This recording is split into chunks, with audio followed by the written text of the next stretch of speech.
પણ ભારતની મહાનતા સમજવાય આપણે પરદેશ જવું પડે.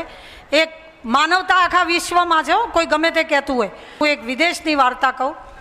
આ તો કર્મચારીઓનું મોટું સૌથી મોટું યુનિટ છે એટલે કર્મચારીઓને લગતી વાર્તા છે.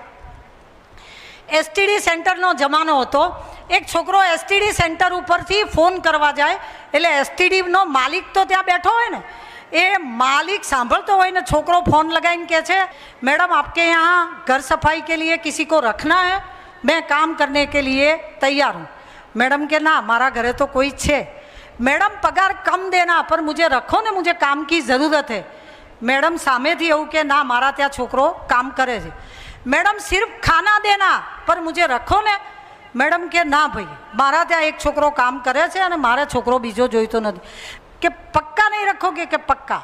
પછી ફોન મૂકી દીધો એટલે પેલા એસટીડી વાળાને દયા આવી કે આ છોકરો પેટ હાટે નોકરી માંગે છે, આને બહુ અઘરી જિંદગી હશે, કે તારે અહીંયા નોકરી કરવી છે, તારે કામની આટલી જરૂર હોય. છોકરો કે ના ના કામની જરૂર નથી. તો કે હમણાં તો કહેતો હતો.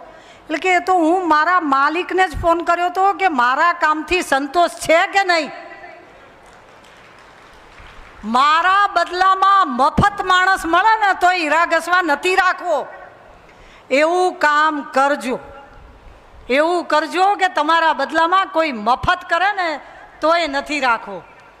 અને મારા માલિકને સંતોષ છે કે નહીં એવું જીવન જીવવું એ આ માલિક નહીં, આ માલિકને પણ ઉપરવાળા માલિકને સંતોષ થાય એવું જીવન જીવવું પડે.